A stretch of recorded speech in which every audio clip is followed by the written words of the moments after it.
When I think of how to even start to sum up this past week, I barely even know where to begin. I'll begin. Everything broke on us. Yeah.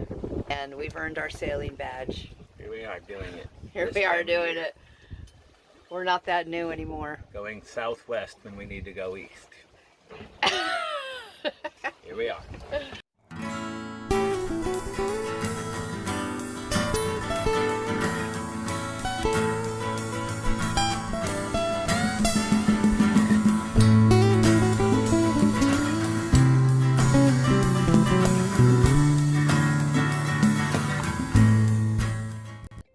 After a great sail from Mayaguana, we arrived at West Caicos.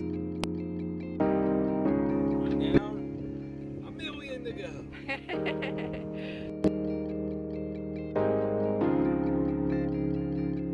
Okay. So we had gotten up in the morning and we left at 6 a.m. to enter the West Caicos banks. 6 in the morning.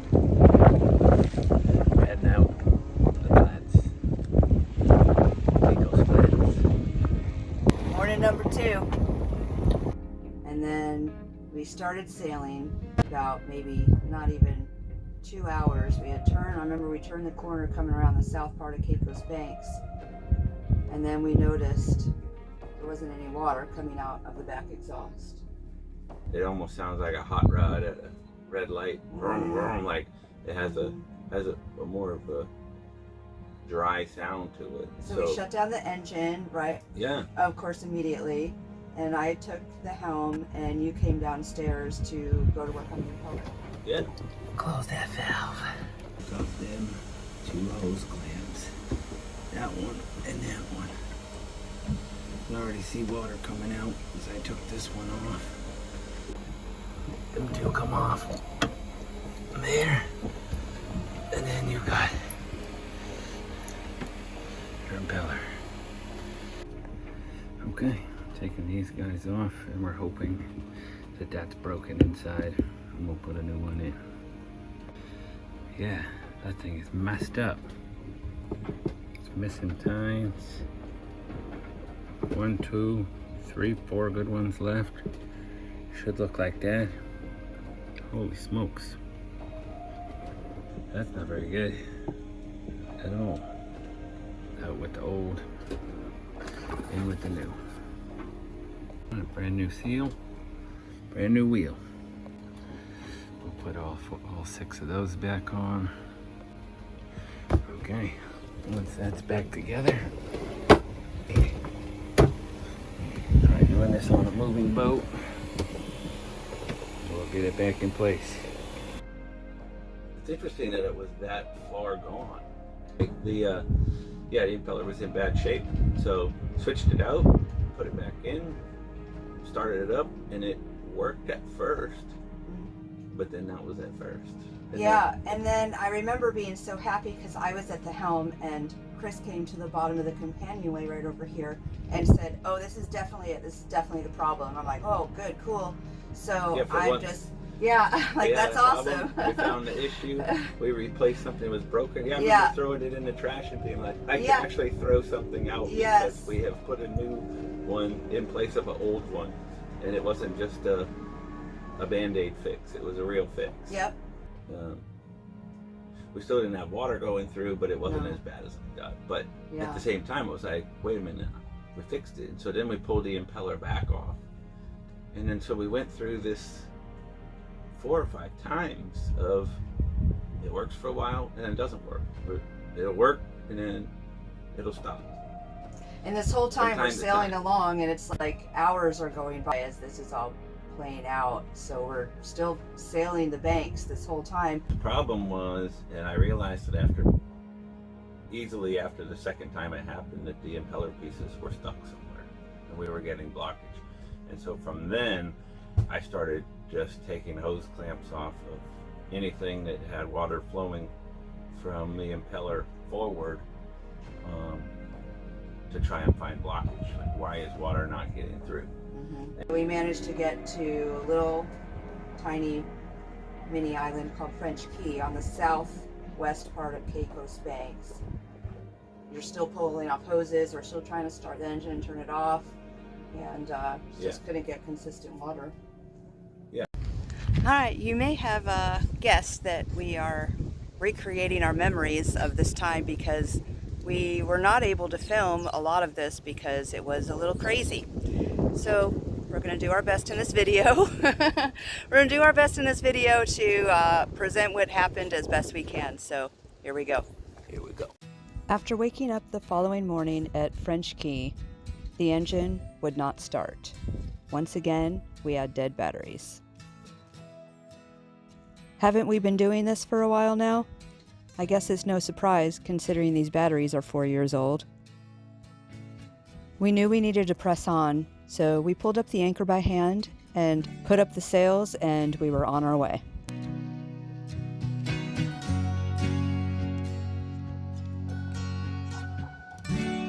Crossing the Caicos Banks is no joke. There are coral reefs everywhere. And on this day, the winds were blowing pretty steady, 20 knots. That meant some extreme heeling and a reefed jib. Even though we had woken up to engine troubles and the batteries were dead, we managed to have some pretty fantastic sailing this day. Left with no other choice, we anchored for the night in open water in the middle of the banks. Woke up in the morning on day 3 of attempting to cross the Caicos Banks. Compounding issues are continuing to compound. Yes, there's many compounding issues that begin on this day. Mm-hmm. And this was the first day that we had to pull up the anchor against, some pretty solid winds that were coming in. So Chris and I both went up front. We put the mainsail up. Mainsail up gives us a little bit of... There is a way to sail up onto your anchor, which we learned a lot of lessons on that during this time as well. We knew as soon as we pulled up anchor that Chris had to run back to the helm and start sailing immediately because we had no engine. So normally when we're pulling up anchor, I'll be up front and Chris will motor up to the anchor, releasing slack on the chain. But we didn't have that option this time. I'm up front, Chris is up front after we put up the mainsail, and Chris is by hand with gloves on, pulling up the anchor whenever he can get a little bit of slack. And when he does, because we didn't have the windlass motor to wind in the chain, as he's pulling in the chain, I'm behind him taking that chain and wrapping it around a cleat. So we did not lose any chain if Chris got tired and needed a break. I didn't want to lose any chain back out that he would then have to pull in again. So I'm cleating chain around.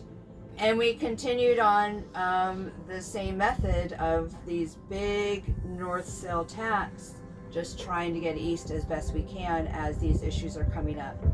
About halfway through the day, we kind of realized that we're down to about 5 gallons of water in the water tank. Right. So no batteries, no phone, no internet, no way to charge them if we had them. No communication, no people, no other boats, no engine, no water maker, no refrigeration. Yeah, our fridge was at 80 by this time. That was fun. And pretty much nowhere to go nearby. On those flats, there is not a marina, not an anchorage, there's pretty much nothing. And found ourselves with issue after issue after issue, starting to just build and build and build. It makes you wonder, like, holy cow, like, what are we gonna do? Like, what are our options other than continuing to try to press forward? But in order to get anywhere east, whether we were going north or south, we had to go so close hauled that we were on such a tight line that, yeah, I mean, we were sailing fast. I mean, it was fast sailing, but we were going north and south instead of east. Yeah. So then at the end of day 3, with the little progress we made, we're still out just in the middle of the banks, no island protection anywhere near us. And I mean, we went the entire day, and you can't be on the banks after dark because there's too many coral reefs. So sun starts setting and we're anchoring in the middle of the banks again. Everything in here is just falling over and falling out. It's a total disaster from being on passage. Nightmare situation. Good thing we don't have company coming.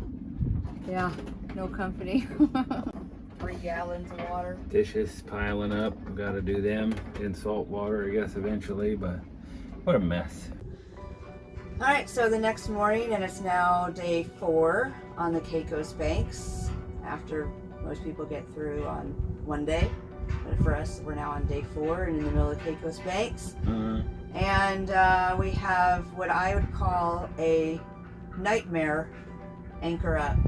And as we're walking up front, again, we put up the mainsail, and as Chris and I are walking up front, I mean, there's pretty choppy waves coming right at us, heavy winds coming right at us as we're heading up to pull up the anchor manually again.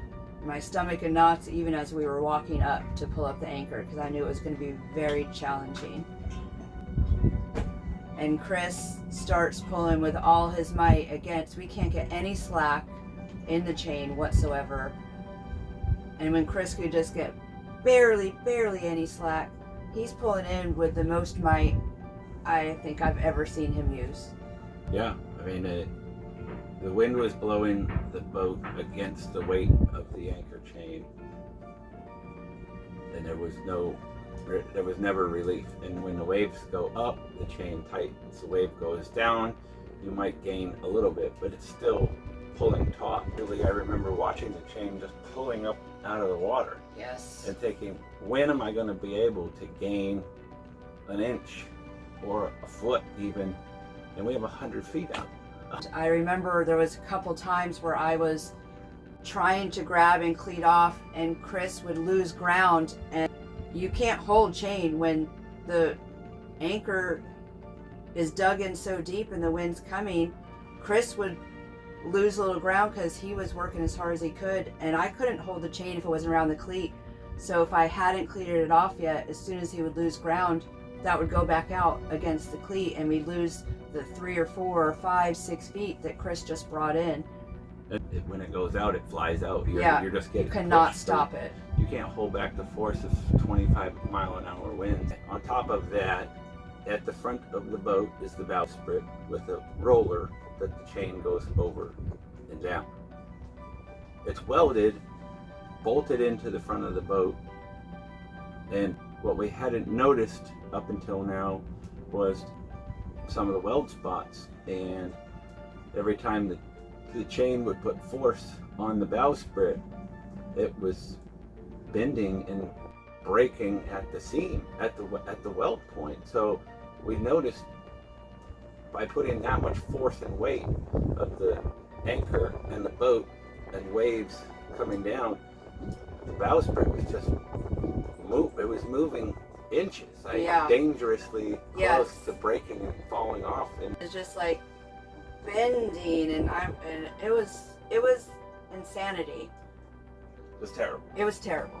It was a nightmare anchor up. The wind took and pushed us sideways because the sail was up, and the only thing that we had to worry about was a reef behind us and to the port side. So all of a sudden, after a huge, insane amount of labor and effort and work to get this anchor up, watching the bowsprit almost break, now we're getting blown backwards onto a reef that our depth of water went from 12 feet to 8 feet to 6 feet. We draft 5 1/4, and I'm looking visually in this water because it's pristine, beautiful, crystal clear water, and I can see it is shallow. We're gonna drown. Yes. We are gonna get pushed up, and it's not sand, of course. This is reef and rock and Hard coral. hard coral. And we were inches away, and the mainsail, all we needed to do was get the mainsail to turn, and it would have turned the boat enough to not hit this. and we were seconds away from hitting this coral reef. Yeah. And we're watching this happen, and I literally jumped up from the side of the cockpit and grabbing the traveler with all my might, and somehow, I don't know if I did it or the wind did it, but I managed to pull the traveler enough that all of a sudden the boat turned, the mainsail of the boat turned, I fell backwards, but we turned off that reef within And the seconds. jet sounder is like screaming at us, beep, beep, beep, as we have it set to 8 feet or less to sound the alarm. That thing's just beeping away. I'm looking.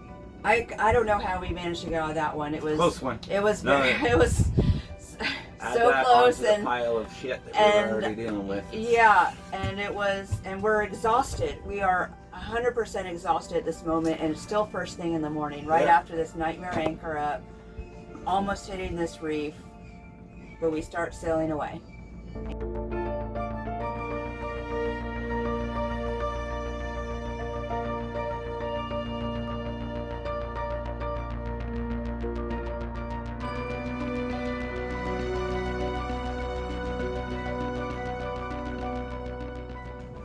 We're exhausted. We're completely exhausted. So we decide that rest is our priority that day. We're going to stay the day at Six Hill Key, do some troubleshooting. We are at our exhaustion point after 5 physical days, and so we call the rest day. But in our water tank in the boat, I mean, we have a little measuring stick that we put in there, and it was maybe 3 gallons of water in our actual water tank. And if we're able to get some rain, we've got a great rain collection system, but that was just not an option because there was no rain. We have a water maker. And we have a water maker, without power. Without power, a water maker doesn't run. Nope. We're at an anchorage that people pass through. Maybe we'll get lucky, another boat will pull in.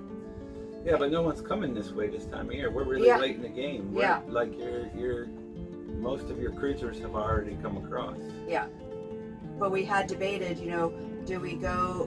do we spend that money to check in and get some help? So that was our debate throughout this rest day is, do we make the decision to either A, turn around and go back the other way, B, keep going, which is what we wanted to do, or C, make the decision that we're going to go to the nearest town in Caicos and spend the money to check in.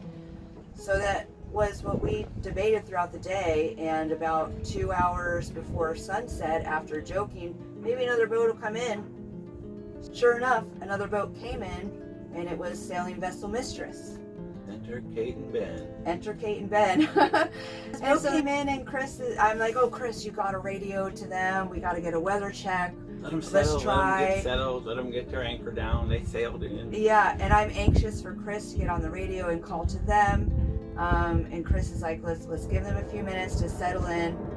And then they radioed us. Hey, Rumcott, you got weather? Yeah, we're like, no. Not only do we not have weather, we don't have anything.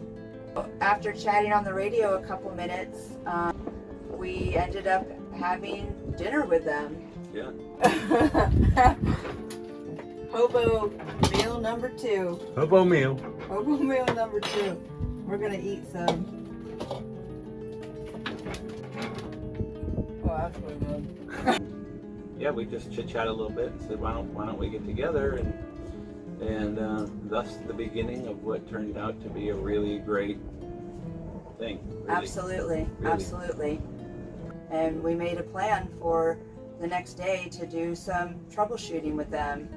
And we had breakfast in the morning together, and they most graciously and importantly gave us 10 gallons of water from their water maker. That was fantastic, and that really made us water.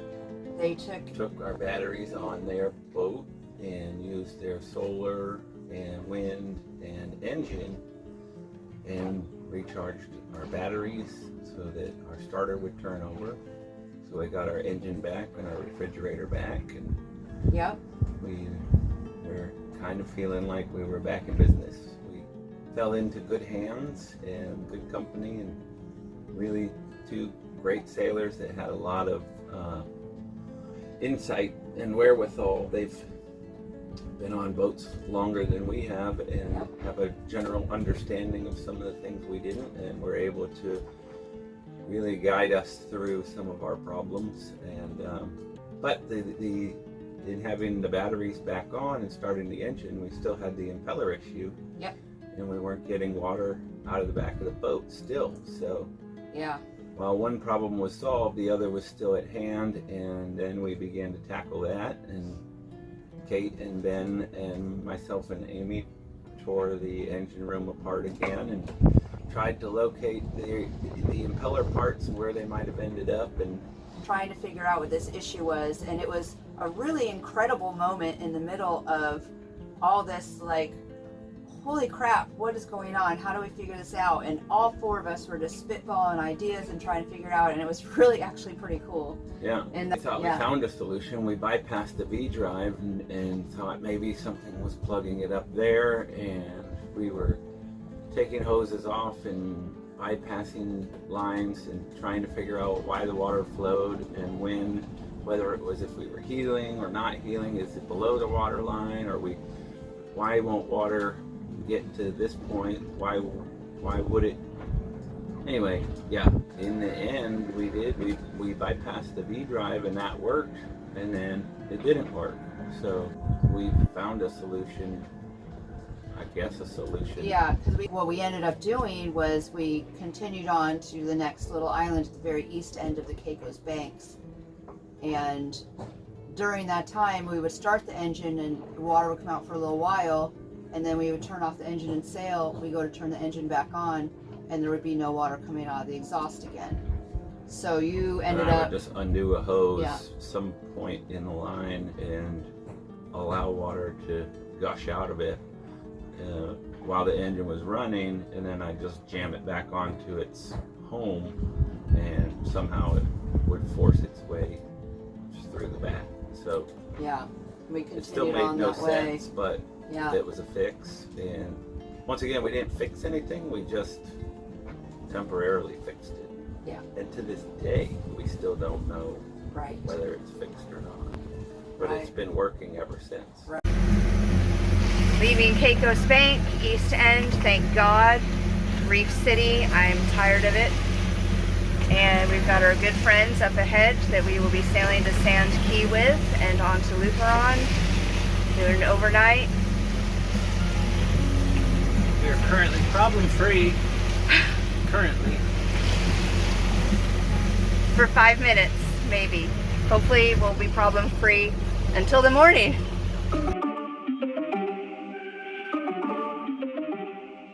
Plants have not gotten much water the past few days. Kept all the water for us. No water for the plants. Sorry, plants.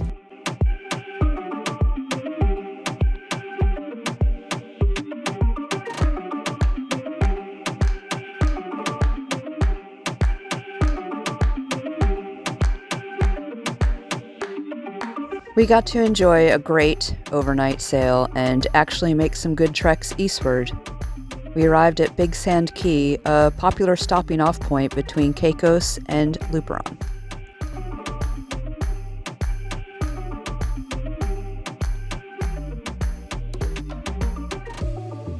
Along with Ben and Kate on Sailing Vessel Mistress, we enjoyed the island for a couple days and waited for our weather window to head on down to Luperon. And it was worth the wait. The 21-hour overnight sail was pretty spectacular. During the last couple hours, we were road weary and ready to be there. Here we are, diving in to a new country, a new destination, the Dominican Republic. Here we are. The end.